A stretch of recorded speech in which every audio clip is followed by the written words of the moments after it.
హాస్పిటల్కి కేశవ వచ్చి, చెంచలమ్మ నా కోసం మందులకి ఎవరో వచ్చారంట, నేను వెళ్తాను అని చెప్పి అంటాడు. దాంతో చెంచలమ్మ అయితే డాక్టర్తో మాట్లాడారు కదండి, నేను కూడా వచ్చేస్తానండి అని చెప్పి అంటుంది. ఇక కేశవ అయితే డాక్టర్తో మాట్లాడుతూ ఉంటాడు. ఇక అక్కడ సత్యవతమ్మ అలా కూర్చుని ఉంటుంది. ఇక అక్కడ ఉన్న సత్యవతమ్మ అని అక్కడ ఉన్నది సత్యవతమ్మ అని తెలియక కేశవ అయితే అక్కడి నుండి అయితే వెళ్ళిపోతాడు. ఇక చెంచలమ్మ అయితే ఆవిడ్ని చూసి చాలా బాధపడుతూ అక్కడి నుండి అయితే వెళ్ళిపోతుంది.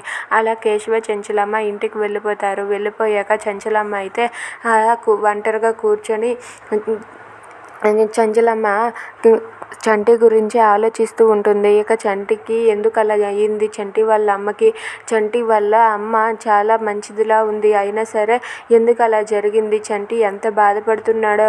ఇక తినిపించినప్పుడు కూడా అమ్మ నువ్వు నాకు చిన్నప్పుడు తినిపించేదానివి కదా, అందుకే నేను కూడా ఇప్పుడు నీకు తినిపిస్తున్నాను, నేను గుర్తున్నానా అన్న చంటి మాటలు గుర్తు తెచ్చుకొని చెంచలమ్మ అయితే చాలా బాధపడుతూ ఉంటుంది.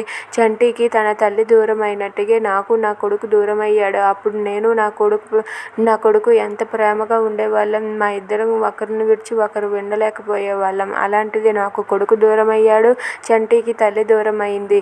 ఇదంతా ఏంటో, ఇదంతా ఆలోచిస్తుంటే ఒక కలలా ఉంది. అయినా ఆ సత్యవతమ్మ చంటిని నా బిడ్డ అనడం ఏంటో నాకు అస్సలు అర్థం అవ్వట్లేదని చెప్పి చెంచలమ్మ అనుకుంటూ ఉంటుంది. Thanks for watching friends, please subscribe our channel. Thank you.